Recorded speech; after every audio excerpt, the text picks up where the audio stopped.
Hello there, ladies and gentlemen. Mole Trap here, and coming at you here with Game 2 of the Pro League Finals. That is Stats right there, sitting in front of you. Has been a sort of a mid-level, decentish player for much time, and recently has been coming out of his shell and playing extremely well, and has been getting into the MSL pretty far, that kind of thing, as a Protoss player. He's going to be playing Bisu, who they're probably going to zoom out to right now. There he is. There's the man himself. What happened? Oh, he's got a T1 temporary tattoo on his cheek. That's adorable. Oh, look at Bisu. I want to just pinch his cheeks, except then I'd mess up his little temporary tattoo. So, anyways, hopefully those ear things are comfortable, because I've worn those before. They're not always the most comfortable. Hopefully they have comfortable ones for the gamers. Anyway, this is going to be Game 2 of the Pro League Finals. Sorry. Let me just look up some stats here, I guess, while I have the opportunity, while they're waiting for the games to start. Historically, Bisu, obviously a very strong player. You know, has some MSLs under his belt. Is just, you know, can be extremely powerful when he wants to be. You know, doesn't always want to be, though. Let's see, looks like he's got 65% win rate career in PvP, which is about what I was expecting there. He's very good PvP player, and you know, he's beaten PvP used to be considered his weak point. You know, it used to be considered kind of like he was best at PvZ. Well, I don't know if it was considered his weak point, but anyway, now it's definitely something that he's well known for, and has definitely proven himself with against some of the top players in the world. And here he is going to be playing against Stats, whose specialty is PvP. He's over 62% with PvP, whereas he's only in the low mid 50s with his PvZ and PvT. So a couple PvP pros here going to be battling it out. This is the map Polaris Rhapsody, by the way. Polaris Rhapsody is a very interesting map. It's relatively new. Sorry, I got a little distracted there. It's relatively new, and it's a two-player map, so it means that scouting isn't going to be a problem. And it's basically this weird sort of diagonal map where you have a natural expansion, and then, well, I guess it's not that weird, actually, but it's the one where usually to get a third you have to go up this ramp to either the 12 or the 6 o'clock positions, and that can be hard to defend because then there's a ramp going down to it. So PvP gets very interesting on this map. Oftentimes you have them go for 2 bases and build up big armies, and then you can kind of strut around the map with your armies, and I don't know, it's a very interesting map.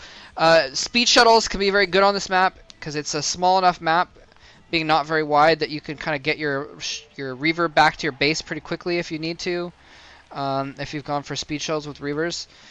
Anyway, here we go, getting underway. Stats is going to be the orange Protoss, who they're allying at the top left. And by the way, I think I've mentioned this before, but you can see how they've clicked on his building and it's yellow. So sometimes if they you know, you can't tell whose unit is whose.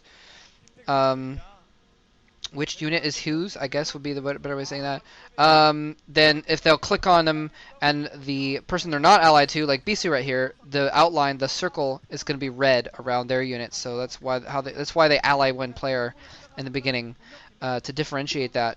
Anyway, so Bisu's going to be the red Protoss in the bottom right-hand corner, and thankfully, no cheese to start off this game. I haven't seen the most recent playoffs, but the playoffs that I casted before, there was a lot of cheese, or the playoffs that I watched before, actually, and I casted a few of the cheese games from that. But yeah, there was a lot of cheese going on, and it was kind of ridiculous, actually. So, no cheese going on here. Both players just starting with pylons. Going to go into some gateways, and it'll be really interesting to see how things turn out on this. We've seen lately in PvP, I don't know, maybe it's just my impression because of the games I've seen, but it seems like we've been seeing a lot more crazy tech. You know, it seems like DT rushes used to be less common. KT just activated SKT's ace cards. What? Must be another reference to another game. There were some Yu-Gi-Oh references in another commentary I did. I apologize very much to the Yu-Gi-Oh fans that I did not get the reference. Anyway, but yeah, we've been seeing DT rushes happen a little bit more often, it seems like. But I could just be, maybe I'm just imagining it, actually. I'm just imagining it. Anyway, we got Stats setting out a very early scout here, and Bisu as well, not wasting any time getting those scouts out there. They're going to start running around and trying to annoy each other's probe lines. Uh-oh, Bisu's probe under attack. He's going to have to move that mess. Stats' probe looks like is being driven back a little bit here. Both players mining gas now as well. Cores going up, so very, very standard play here. We're probably not going to see them do much until they each get a Dragoon out. They're going to try and kill each other's probe with that Dragoon, and then try and do some teching here. Bisu stealing some minerals there from Stats' mineral line. Zealot is out first, as usual, again, to try and make that probe run around a little bit more, just attack it, and just have some general forces out. It's good to have it. It's always good to have a Zealot around. While your core is building, you can build a Zealot. Surprised they didn't show reach. Well, maybe that sign was talking about yellow, but surprised they didn't show reach there with the Protoss play going on. PvP here. Anyway, so we're probably going to see them both try and kill off that probe and then do some tech, and then that's when it's going to get interesting. Hopefully, sometimes PvPs can just be festivals where they just build up and don't do anything, and for a long time, and just build up some crap, and then one big battle determines it. But hopefully, it'll be more interesting than that. Uh-oh. Wow. So Stats has actually canceled his range, or he may have just been building +1 air weapons instead of range to try and trick him into thinking that. The Dragoon is out, so it's going to be able to chase that probe away. Bisu's Dragoon is just going to be out very soon as well, but Bisu has not canceled his range. So what is he going to do? Is he going to build a fast Robo, or is he going to build a fast Nexus? He's saved money on the range to get a fast Nexus. Yes, he's going to try and expand quickly, and if Bisu doesn't catch on to this, he's going to be in real trouble. There's the Citadel! Yes, Bisu is going for a DT rush. Bisu, it doesn't work for you.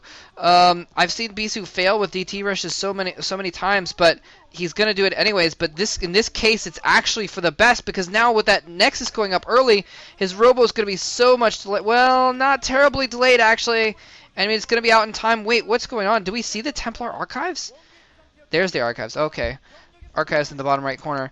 I'm surprised to see Bisu doing this, because it's such a risky maneuver. If they get fast obs, you're pretty much screwed. But it is also, well, I mean, you can also use it as a way to get that fast expansion up. You can get DTs and then get an expansion as the first DT runs out, and it can really be very, very effective. He's got 2 gateways, so he's going to be able to get 2 DTs out pretty quick here. Now, it's all going to come down, is he going to build a facility, a support bay, or is he going to build the observatory first? If he builds the observatory first, actually, even if he doesn't, another gateway going down. Even if he doesn't build the observatory first, if he builds it pretty quick, he can still get it out and find out what's happening pretty quickly and stop these DTs. The 2 DTs are in production right now, but Stats has that second base up now, so he's got somewhere to run his probes to as well. And the observatory goes up first. Observatory is up first. Wow. So we might see 2 KT wins in a row due to the SKT1 players doing something kind of cheesy and all in and having it get directly shut down. In the first game, him scouting the proxy, and in the second game, going fast observers. Wow. So, and I'm a little surprised he didn't go for some kind of attack, because well, maybe not actually, because if Bisu has tech, he can just try and out-Dragoon him. If he had Reavers, and getting the observers out is going to stop that. But here comes the DTs traveling across the map. Even though it is a relatively small map, there is a long distance. He's going to meet this wall of Dragoons. He's going to realize what's going on and going to be able to back up there. And the first observer comes out. It's going to go right towards that ramp. And oh, those DTs are going to get screwed. Oh, they might kill a single Dragoon. But no, he's going to run away. He should have taken one last swipe, I think, at that Dragoon. But maybe it wasn't worth risking the DT. Bisu, just a little bit of a face tick there, but I think that was a look of frustration going on there, not accomplishing anything with those DTs. They're going to get chased away. It does mean that stats